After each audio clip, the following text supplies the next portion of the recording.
Enfin, si je dis ça, c'est que quand tu me parles de ton amie, qu'elle te parle de l'islam, qu'elle t'incite pas directement, etc., mais elle t'incite indirectement, vu qu'elle te parle d'une religion que tu ne connais pas, qu'ensuite tu vas faire tes propres recherches.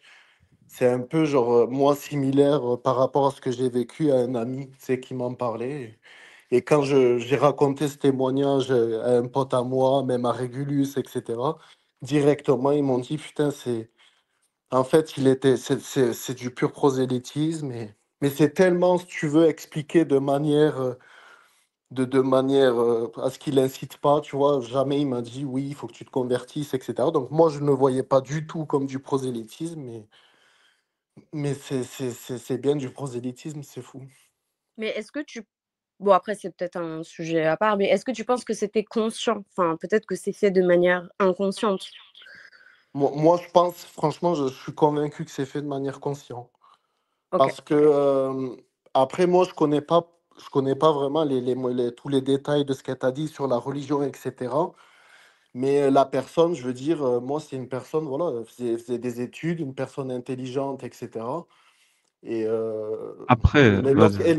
ouais, tu sais, quand elle te dit, quand même, par exemple, elle te fait la prière, qu'elle me propose, qu'elle me dit, ah, si tu veux, vas-y, on la fait ensemble, mais ça ne coûte rien, voilà, mais Après, surtout, ouais, surtout quand tu vois ce comportement, c'est en corrélation, si tu veux, avec le devoir du musulman, voilà, qui est de parler, c'est ça. de propager l'islam, et si tu veux, de le faire de manière le plus doux possible.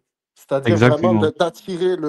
d'attirer le non-musulman de par ton comportement, qui est la douceur, qui est le respect, etc. Donc moi, ça m'a C'est ça. attiré, tu vois, cette communauté par le respect, la douceur, etc. Et surtout, cet appel à l'islam doit se faire de manière le plus doux et le plus subtil possible. C'est En pour fait, ça que moi, que je le vas-y. voyais pas comme du prosélytisme. Et même ma mère, je t'imagine, j'étais adolescent, ma mère elle ne le voyait pas comme du prosélytisme. Il fallait vraiment, tu vois, être un Non, non, mais initié dans le...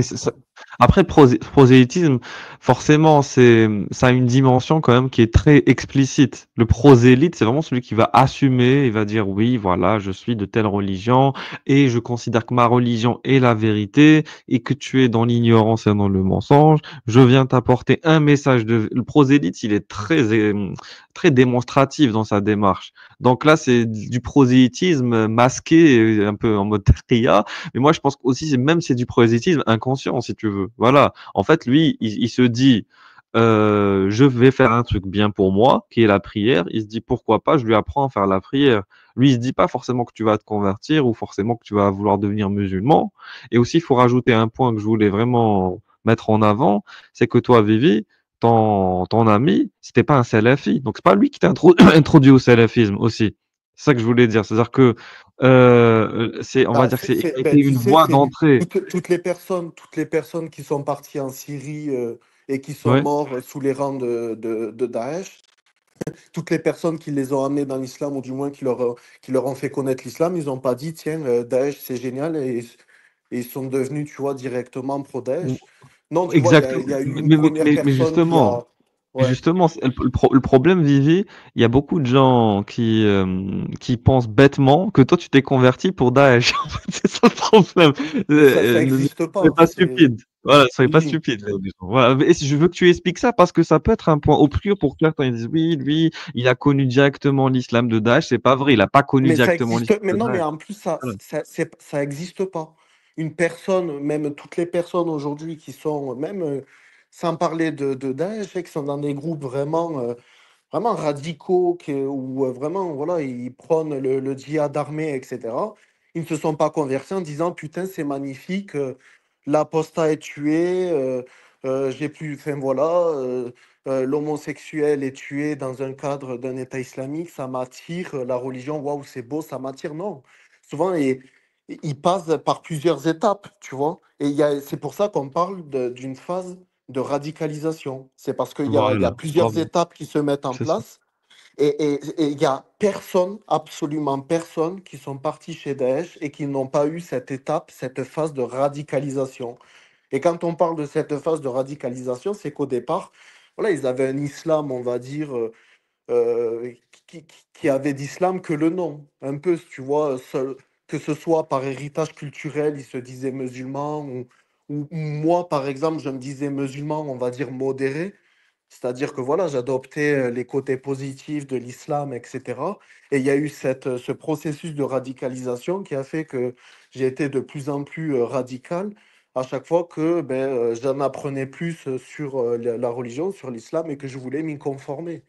C'est Mais ça. il y a toujours le fil conducteur qui relie, si tu veux, je dis les radicaux, mais en réalité, ce sont ceux qui veulent vraiment être intègres au texte. Mais il y a toujours ce fil conducteur à tous qui fait qu'il y a eu cette phase de radicalisation. Exactement. Et la plupart, non, ils n'ont pas tous voulu voilà, légitimer la mort des apostats, etc. Ils sont passés par une phase d'islam modéré, tu vois. Donc, Oui, oui. et Euh, c'est hein, ça qui attire souvent c'est ça qui attire. Tu vois, tu prends les côtés positifs, etc. euh, En validant, voilà, en croyant tu prends les côtés positifs tout en croyant que l'islam, c'est la vérité émanant de Dieu. Et à partir du moment où tu crois qu'une chose émane de Dieu, mais même les côtés qui te semblent négatifs, tu te dis, ben, c'est subjectif, faut que je le valide. Tu vois, donc bon, exactement. c'est toute une étape. Donc pour certains, ça se fait de manière rapide, 6 mois, 1 an, 2 ans. Pour d'autres, ça se fait en 10 ou 20 ans. Mais en tout cas, il y a toujours cette étape de radicalisation. Tu ne te convertis pas direct, Daesh, n'importe quoi. Oui, oui, oui, oui. Il y a Jafar, puisque t'es là, on va encore te solliciter. Donc, je voulais te poser comme question, est-ce que toi, par exemple, tu as connu voilà, le minhaj salafi ou toi, ton islam, c'était quoi? C'était vraiment un islam de base, si on veut, tu te De contentais base. seulement Non, de non, moi, base, base, base. Ok. les courants, c'est pour ça que je dis l'extrémisme. En plus, enfin, comment? Moi, j'avais peur comme je disais, pour ma mère de l'enfer. Mhm. Mais moi, j'ai toujours respecté mes parents. Par exemple, je ne sais pas si toi, Vivi, on t'avait incité à prendre un prénom musulman ou ce genre de choses. Oui, oui, Moi, oui. voilà. Après, Bah, moi, non. je disais pas devant ma mère, je m'appelle, j'avais pris Imran, mais je disais pas devant ma mère, je suis Imran, je le disais en dehors, si tu veux, du cadre Voilà. familial. Mais tu vois, moi, par exemple, ça, j'avais déjà mis cette limite. C'est-à-dire que moi, dans ma tête, ben non, mes parents, ils ont choisi un prénom pour moi. Et bah, par respect par mes parents de filiation, voilà, enfin, je vois pas pourquoi je dois changer mon identité. Tu vois, je le voyais déjà comme ça. Donc je pense que j'avais un espèce de garde-fou, déjà et du coup enfin, pour moi la haine, de l'autre ou des autres, je pouvais pas parce que c'est les gens de ma famille. Donc je veux dire, des discours radicaux, j'en ai pas forcément entendu et par exemple, quand je voyais, pardon, des attentats ou ce genre de choses, première réaction, c'est: «Mais non, ils ont pas compris, c'est, une mauvaise interprétation des textes», tout ça. Sachant que moi-même, je connaissais pas les textes, hein, quand même. Moi, je suis très humble là-dessus parce que franchement, j'écoute, ça va faire plusieurs mois que j'écoute vraiment les contenus donc des apostats, franchement, je découvre des choses, mais c'est sûr et certain que si j'avais eu connaissance de tout ça, j'aurais jamais pu tomber dedans, en fait. Ah, ça c'est intéressant. Mais donc du coup, tu penses que beaucoup de gens se convertissent par ignorance du coup, contrairement à ce qu'on peut croire. Les gens ils disent oui, il est Oui, je converti. pense. Oui, Oui. je pense. Ok.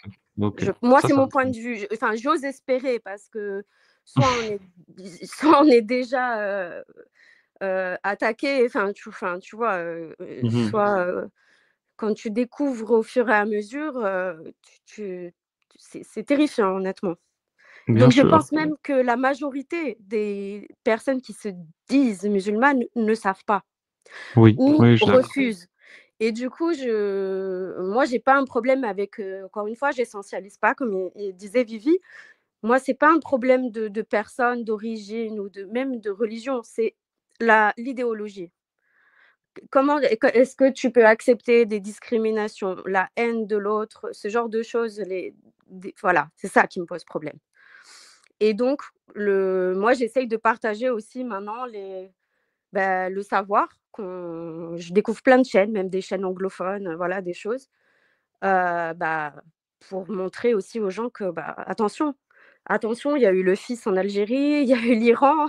Je veux dire, ça peut arriver, en fait. Faut arrêter de croire qu'on est prémunir de tout. Je n'ai pas envie de foutre l'angoisse à des gens, mais j'avoue que, voilà, je commence un peu à avoir peur, j'avoue.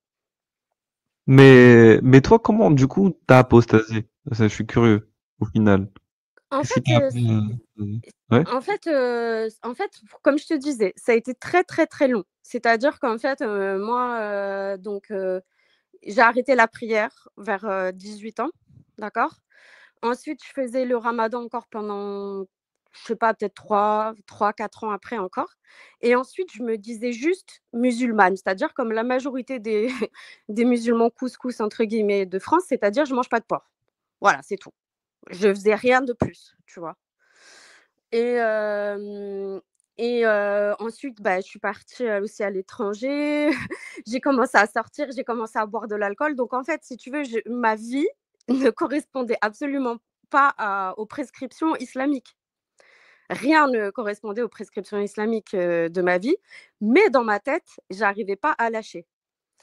Et il y a plusieurs choses, déjà, le mauvais comportement de certaines personnes, la misogynie, les personnes qui sont polygames, qui le justifient, hem, comment on dit ça? Homophobes, qui le justifient. Moi ça va pas, voilà, ça va pas avec mes valeurs, et c'est tout en fait. Et au fur et à mesure, j'étais là: «Mais en fait, non, ça correspond pas à moi, ce que je veux comme valeur, et ça correspond pas à ma vision, du divin», tout simplement. Mais ça a été très long pour accepter vis-à-vis de moi-même, c'est ça que je veux dire. C'est pour ça que j'ai pas un moment clé où je pourrais pas te dire, «Tiens, c'est l'épiphanie, c'est tel jour, tel truc». Mais Ça a toi, été mais très toi, long. mais toi, du coup, dans ta foi, dans la démarche d'adhésion à l'islam, parce que tu y as adhéré, parce que tu n'es pas né dedans, enfin, dans cette religion, de manière que ce soit culturelle ou familiale ou autre. Donc t'es pas allé jusqu'à te radicaliser ou rentrer dans des courants Non. plus voilà et radicaux, fondamentalistes ou intégristes. Mais est-ce que tu allais souvent à la mosquée? Est-ce que tu t'es voilé par exemple? Alors Qu'est-ce que tu faisais exactement? alors la mosquée, j'y allais, comme, j'étais à la fac pas loin, j'y allais parfois le vendredi. Donc je pouvais effectivement y aller. J'ai adopté un style vestimentaire, bon, surtout quand j'étais, au lycée, donc un peu avant, où je couvrais avec des tuniques longues. À un moment, j'ai commencé à porter des bandeaux, mais j'ai jamais franchi le pas du voile, et tant mieux. Donc ça a pas duré très longtemps.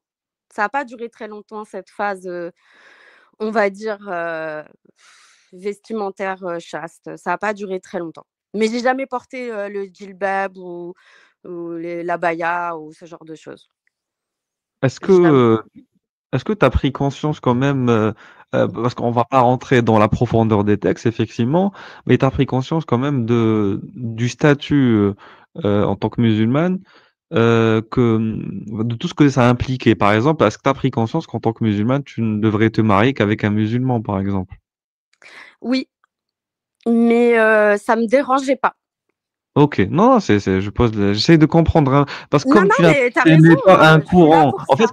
en fait, comme tu appartenais pas à un courant spécifique, j'essaie de voir les limites de ce que tu acceptais, de ce qui te dérangeait, de ce qui te dérangeait pas, de ce que tu connaissais, de ce que tu connaissais pas. Je suis curieux, voilà.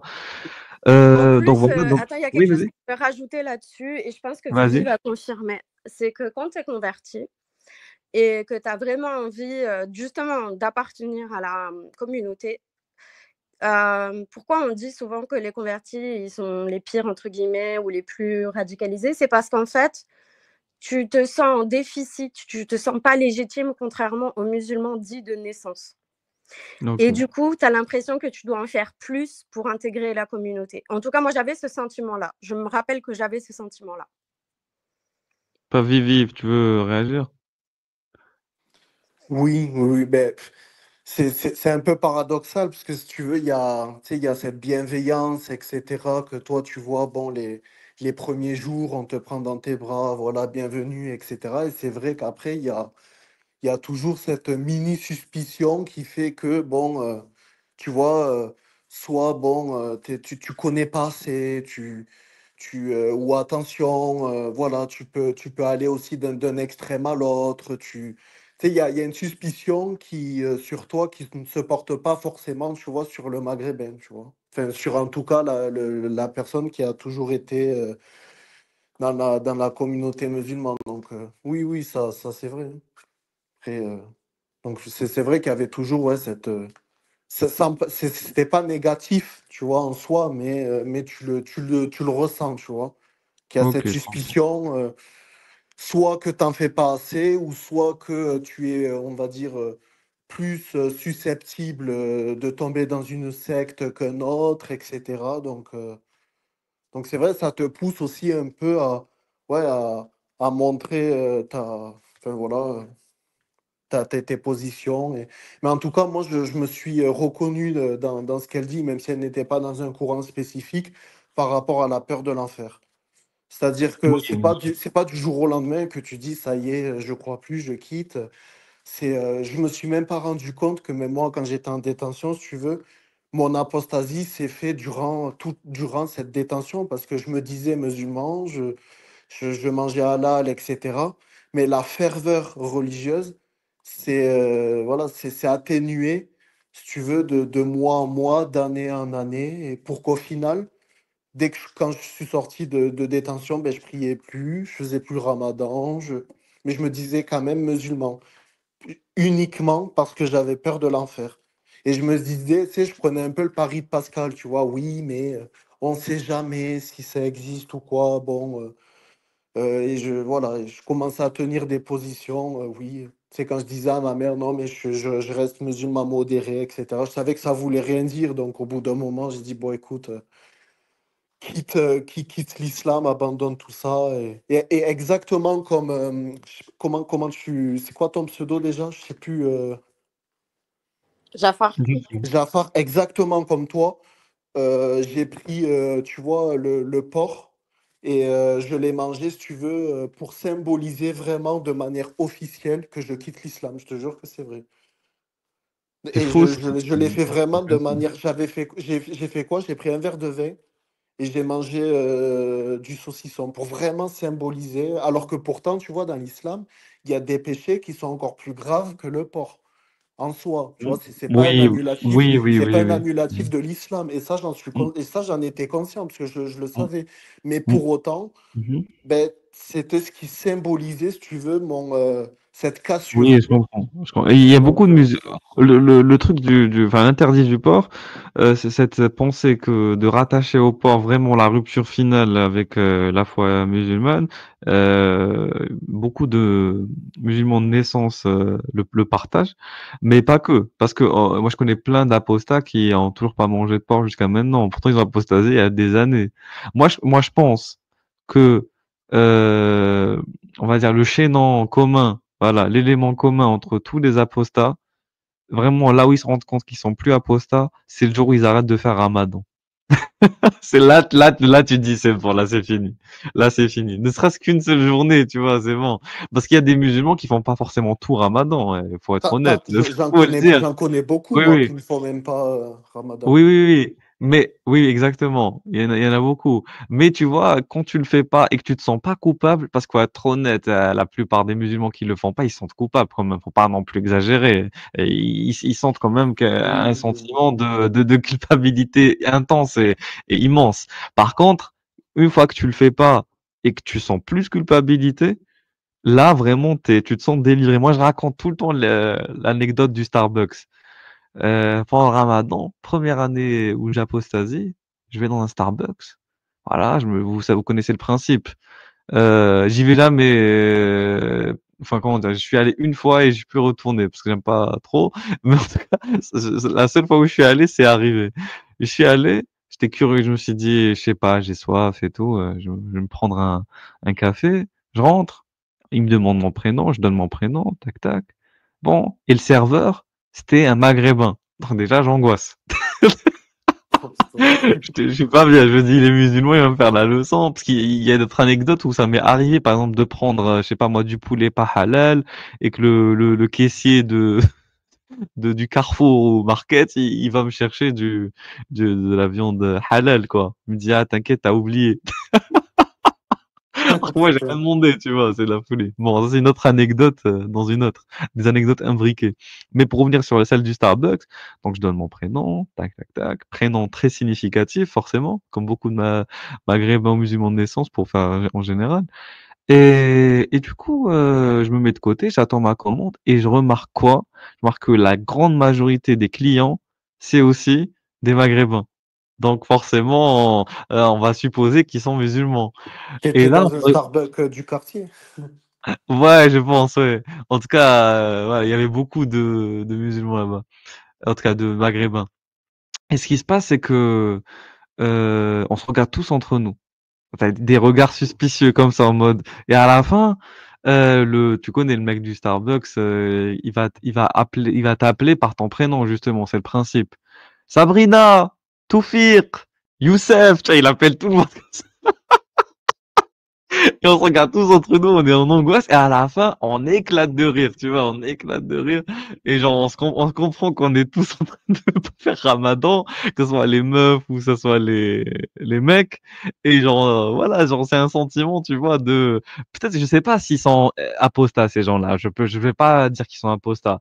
Mais on sait qu'on n'est pas en train de faire quelque chose de bien islamiquement parlant. Et tu vois, on en rigole. Au final, quelque part, c'est bon, on a dépassé la culpabilité. Et ce jour-là, je pense, c'était c'est quand, hein, mais c'était l'une des plus belles journées que j'ai vécues en tant qu'apostat. Je vais pas dire de ma vie, mais que j'ai vécu en tant qu'apostat. Pourquoi? Parce que ce jour-là, je me suis dit, ouf, je suis délivré de tout ce sentiment de culpabilité que je ressentais à chaque fois que je faisais pas Ramadan. Je me suis rendu compte ce jour-là que j'étais pas le seul à pas le faire. C'était avant que voilà, je commence à vraiment m'inscrire dans une communauté d'apostats avec des gens autour qui revendiquent leur apostasie comme nous on le fait en ce moment sur YouTube. C'était vraiment avant tout ça et ça c'était dans la vraie vie. Vraiment les expériences de la vraie vie, c'est autre chose, c'est pas comme sur internet. Sur internet là, vous nous écoutez parler, on fait des débats, on fait des analyses de vidéos, c'est beau tout ça. Mais quand tu dans la vraie vie, tu connais des apostats, quand dans la vraie vie, tu te confrontes à des situations où ça implique que tu doives mettre en avant le fait que tu n'y crois plus, c'est autre chose. Quand dans la vraie vie, tes collègues de travail viennent te disent, ah, tu fais pas le ramadan du coup, moi je pensais que tu le faisais et que tu assumes que tu le fasses pas, ça change quelque chose quand même. Ça change beaucoup de choses. Ah ben, Voilà. tu vois que tu vis une souffrance qu'on ne vit pas. Donc on n'a pas de souffrance. C'est ça. Ah là là. Vas-y, Jafar, tu voulais réagir? Non, je voulais dire, je pense qu'il y avait peut-être un sentiment de honte et de peur du jugement et le fait de voir que bah, des personnes comme toi, en fait, vous vivez tous la situation. Je pense que c'est pour ça que ça vous a fait rire, en fait. Un peu cet relâchement de tension, quoi. Parce que tout le monde devait être un peu dans le même état d'esprit, j'imagine, tu vois. Exactement, non, mais c'est ça. Mais en fait, on était en tension bah, comme a dit l'un, il y a dans un commentaire qui dit un islamiste, un musulman radical, tu sais, il peut venir, il peut commencer à te faire la morale. Mais après, il pourrait pas le faire, ça serait hypocrite. Parce qu'imagine dans un Starbucks, on est tous en train de consommer Bah oui, c'est donc de la ça. nourriture. Donc personne ne peut faire le rappel à personne. Tu te retrouves dans une situation où on est tous soit des apostats, soit des hypocrites. Donc aucun ne peut faire la leçon à l'autre ou le rappel à l'autre. Donc on se Franchement, trouvait à rire de la situation parce qu'elle était absurde en fait. Oui, vas-y. on pourrait en faire un sketch, franchement, de ce que tu racontes, c'est énorme. Genre les Oui, oui, regards oui. qui se croisent, les suspicions, mais Oui, attends, grave. est-ce que lui me suspecte? Est-ce que c'est un islamiste? Et à la fin, tout le monde rigole, c'est énorme. Parce que oui, parce que surtout par exemple pour les femmes, on est tous au courant, hein. Après, je sais pas si Jafar elle a utilisé ça, la carte de voilà, j'ai mon cycle aujourd'hui. Voilà, on connaît tous cette carte, le cycle qui dure pendant un mois.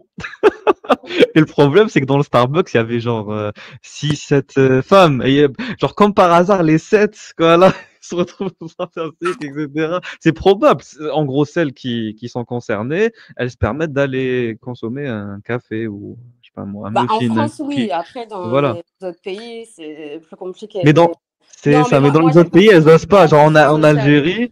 En Algérie, par exemple, juste rapidement, et je te laisse reprendre la parole. En Algérie, par exemple, dans les restos, etc., techniquement parlant, les restos sont ouverts, ok? Donc, un diabétique, ou quelqu'un d'âgé ou donc une femme qui aurait donc son cycle pourrait aller parce qu'elles sont pas concernées par le ramadan, c'est pour ça que ou une femme enceinte d'ailleurs pourrait aller se nourrir dans un restaurant parce que c'est ouvert, c'est techniquement tu prends une commande, on te sert. Mais il y a cette honte sociale parce qu'on est dans un pays quand même musulman, même si on n'applique pas la charia à 100%, même à, même à 10%, j'ai envie de dire des fois. Mais il y a quand même cette atmosphère voilà, islamique très, très présente, très forte, très pesante même, qui te dit, ah, voilà quoi, même si tu as de bonnes excuses, ne le fais pas. Tu vas t'attirer des regards, des remarques, les gens vont venir, vont surveiller. Ah oui, t'es sûr d'être malade, ah oui, t'es sûr d'avoir ça ou ça, et tu te retrouves à devoir te justifier auprès de tout à chacun, et ça, t'as pas envie. T'as Vas-y, la Jeff. disquette du voyageur aussi. Oui, aussi, c'est vrai. C'est vrai. Merci de me rappeler ça. Et oui. Bah, je l'avais utilisé quand j'avais fait un voyage au Canada. Ah, je me suis... Parce que, tu vois, après, je vous raconte l'anecdote du Canada. Vas-y, Jafar. Vas-y, tu voulais réagir par rapport à ça? Non, non, je disais juste que, bah, effectivement, moi, j'ai pas cette pression sociale. Donc, encore une fois, j'ai jamais dû me justifier de, de le faire ou non, en fait. Et autour de moi, mes amis m'ont jamais rien dit. Mais j'avais pas conscience de ça dans les pays dits musulmans. Et j'ai découvert assez récemment qu'effectivement, par exemple, en Algérie, tu peux aller en prison si tu manges ou tu bois pendant le ramadan. Enfin, tu as un risque, quoi. Et je suis partie à Petra, en Jordanie, il y a quelques années, avec mon conjoint de l'époque, et on est parti pendant le ramadan. Et lui est de type maghrébin, mais bah, il fait pas le ramadan, quoi. Enfin, il faisait pas le ramadan, il était pas du tout pratiquant, enfin, voire pas du tout musulman. Et il a commencé à flipper avant le départ, en fait, en me disant: «Mais attends, moi, on va me faire des remarques, ça va être...» Voilà, il avait très, très peur de ce qui allait se passer. Et bon, on est parti. Au final, Petra, on fumait, les gens fumaient, alors que c'était le ramadan, hein, on buvait le thé, on pouvait aller manger. Il y a qu'une ville où j'ai eu une réflexion parce que je fumais une cigarette dans la rue. Mais sinon, pour toute la Jordanie, vu qu'il vivait, on va dire, entre guillemets, du tourisme, on a été tranquille et même lui a été tranquille. Voilà, c'est juste la petite anecdote que j'avais à dire. C'était où tu m'as dit? C'était en Égypte? Non, en Jordanie. Jordanie. Mm. Putain.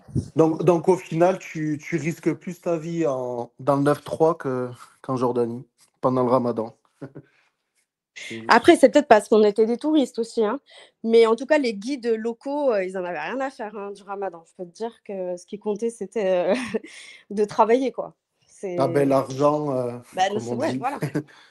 c'est c'est fou.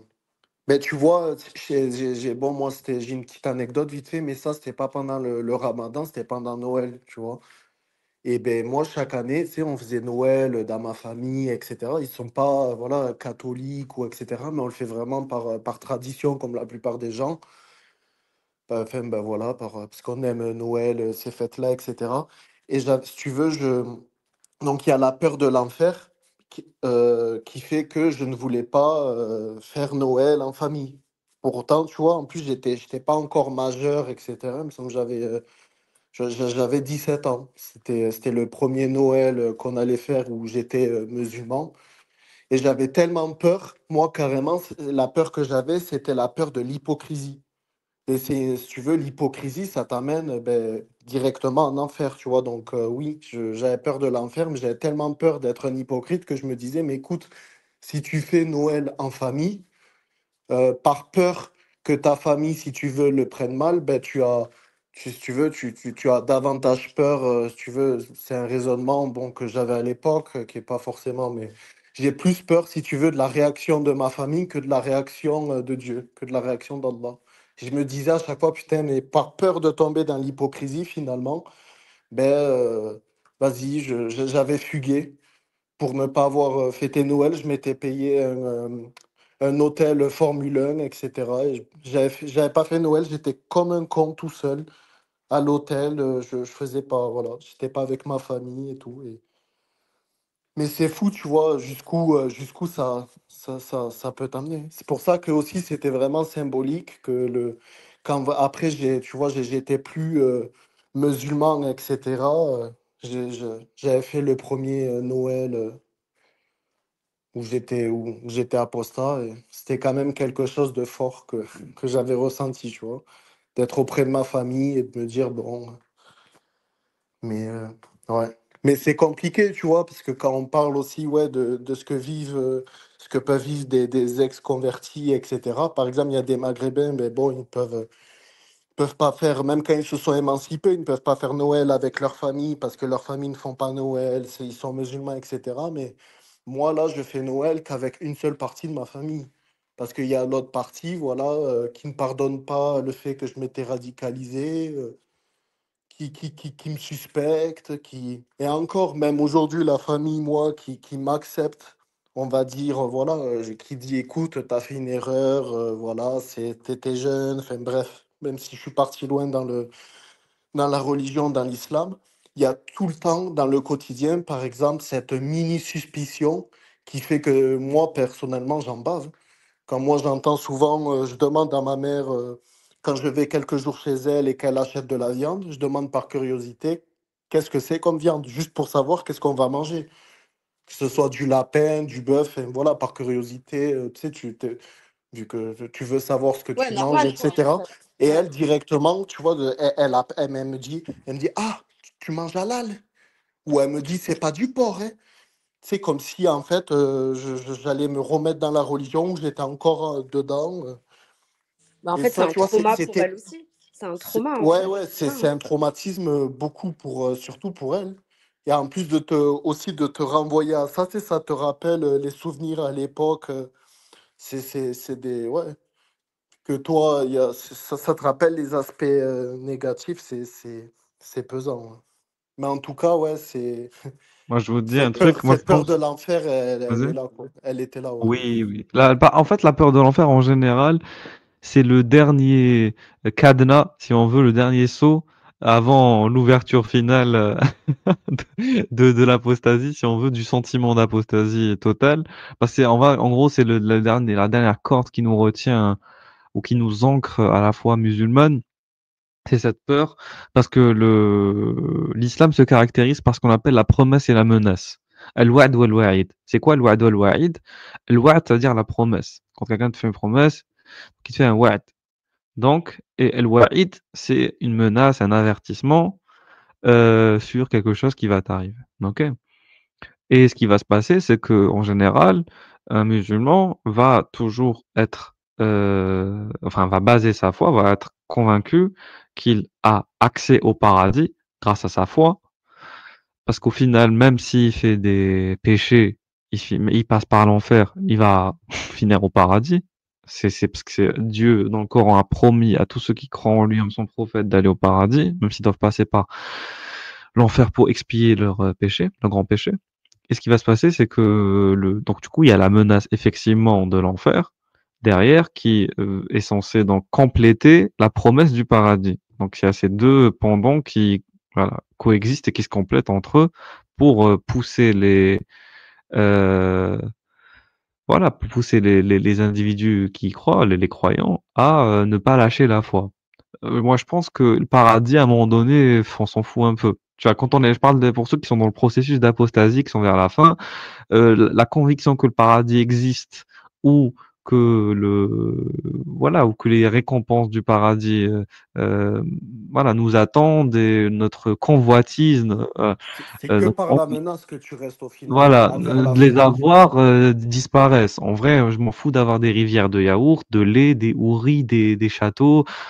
Surtout dans notre mode moderne. Moi, je comprends que pour un bédouin du Sahara, un Perse de l'Antiquité ou du Moyen Âge, voilà, un, un berger kabyle montagnard, tu lui promets un paradis, voilà, avec des vergers, des jardins immenses et tout, ça fait plaisir, ça fait du bien. Mais à notre époque moderne, avec tout ce qu'on a en termes de progrès technologique, technique, etc., accès à Internet, accès à des thérapies géniques, des médicaments, des traitements médicaux hyper innovants, hyper avancés, la télé, l'information, voilà. Avec tout ça, la notion de paradis d'Allah ne vaut rien à côté on vit littéralement bien mieux qu'un roi français du Ah, 12e, 13e siècle. On a Après, accès à l'eau courante, après, on ils a te accès à l'eau diront que courante. ça n'a nulle comparaison. C'est du lait qui n'a nulle comparaison, c'est des vignes qui Oui, n'ont bien nulle sûr. comparaison. Ils vont te dire, oui, mais le prophète qui a vu le paradis, il a vu ce que nul œil n'a vu, nul esprit humain ne peut t'imaginer. Ah, C'est oui, non, c'est des mets qui n'ont aucune comparaison avec ceux oui, mais qu'on a dans leur...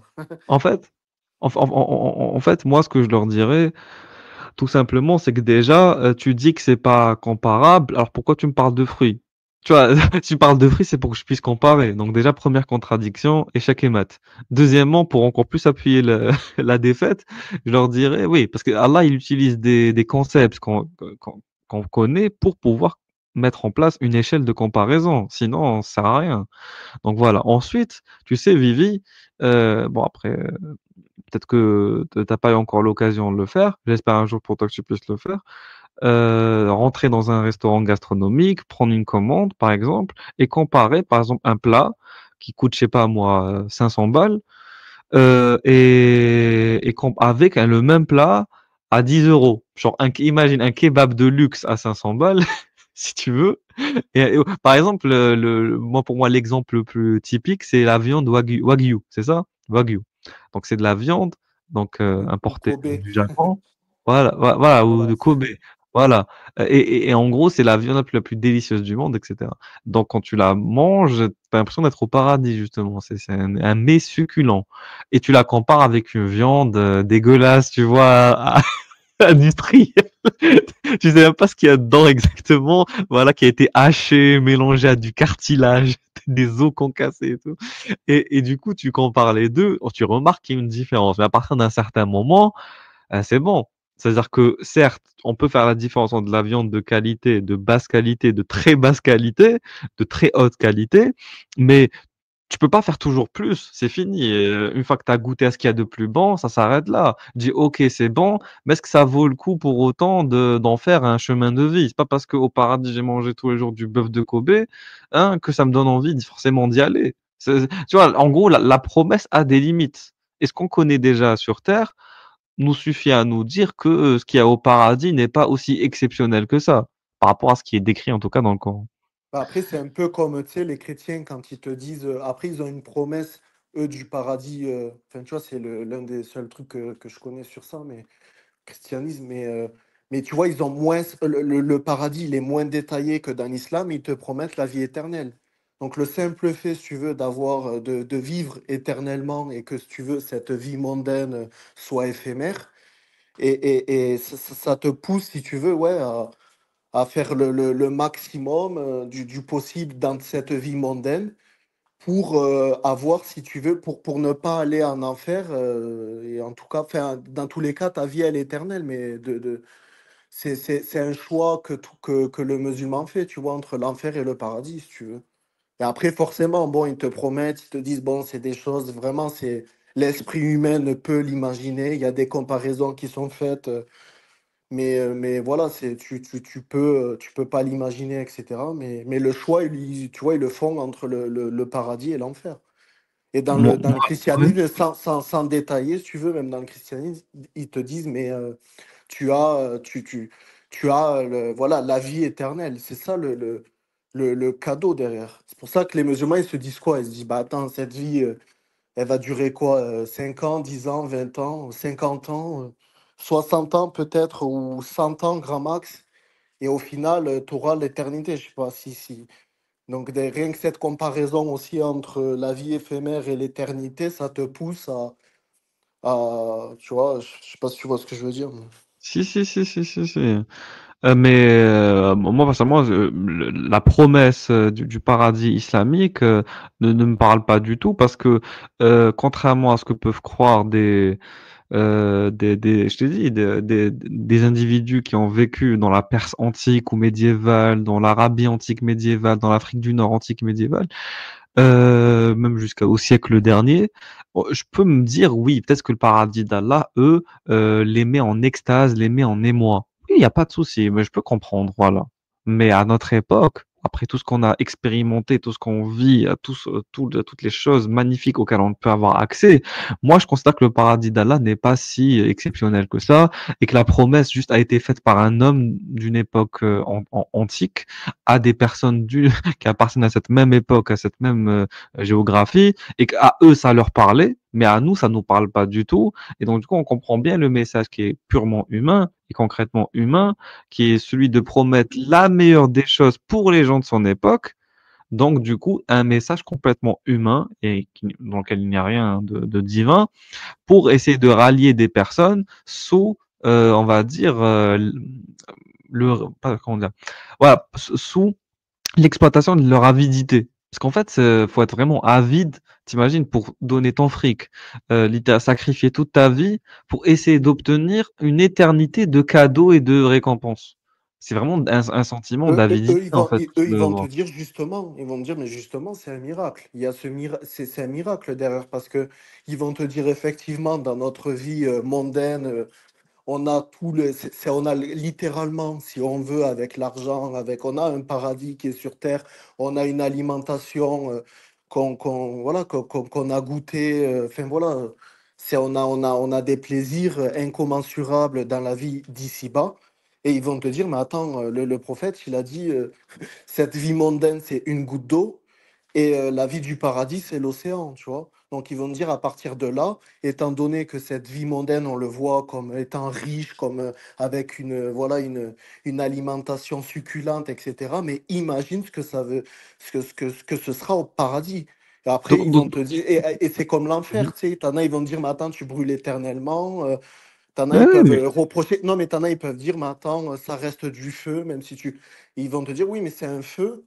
C'est un feu qui n'a rien à voir avec celui d'ici-bas. C'est un feu vraiment beaucoup plus oui, mais ardent, etc. Et il va te dire, mais imagine, il va dire déjà, tu vois, le Vivi, supplice, Vivi, il est pire. Et toi, quand tu dis, tu vois, oui, mais franchement, on a déjà le paradis sur terre. Mais il va dire, imagine le prophète qui dit, cette vie, c'est une goutte d'eau et la vie du paradis, c'est l'océan. À partir de là, Vivi, il va dire, c'est là que tu peux pas attends. l'imaginer, tu vois. Je me fais Bon, l'avocat du diable, tu sais, oui, je oui. sais que.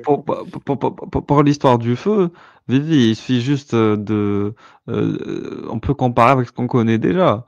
Par exemple, si maintenant, toi, je te jette là, je prends, bien sûr, je peux pas le faire concrètement, mais si je te jette sur une étoile, celle qu'on connaît, la plus proche, c'est le Soleil. Si je te jette dans le Soleil, tu vas te carboniser en une fraction de seconde.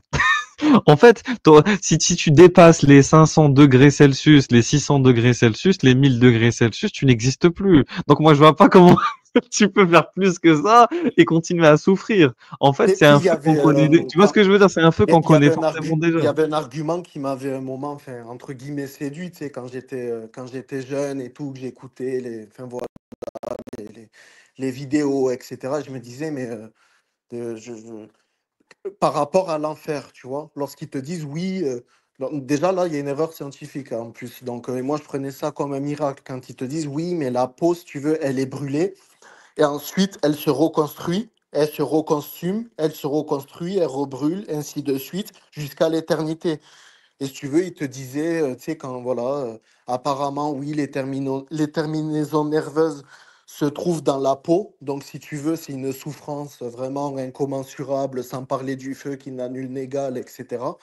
Donc, tu sais, pas quand tu es un peu, voilà, tu connais pas trop, etc. Tu vois des vidéos bien ficelées, tu vois, voilà, des prédicateurs qui t'expliquent ça, etc. Tu peux être séduit.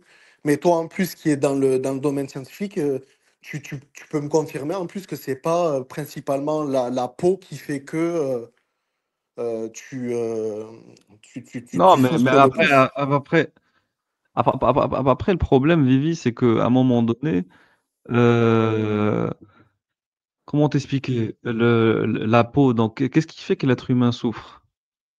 Ce qui fait Ils que vont te dire c'est la peau qui se consume, qui crame et c'est voilà. en fait, non, non, c'est pas ça. Ce qui fait que la peau donc est touchée, ce qu'on appelle l'épiderme, c'est les récepteurs en fait, les récepteurs de la douleur, les récepteurs de la chaleur, qui va faire que ce qu'on appelle les thermorécepteurs et les nocicepteurs, etc., les mécanorécepteurs pour la pression. Donc à partir de ce moment-là, tu vas ressentir un sentiment de douleur intense, mais une fois que tu as atteint un seuil de tolérance, c'est fini. En fait, tu peux pas souffrir plus que, que ce que ton corps ne peut accepter en termes de souffrance. C'est pour ça qu'il y a une limite à la quantité si tu veux, de douleur que tu peux, à un moment donné, assimiler, subir, concevoir d'un point de vue nerveux. Voilà. Donc, le cycle de la douleur va se rompre. Parce qu'une fois que tu auras carbonisé tous tes récepteurs épidermiques, c'est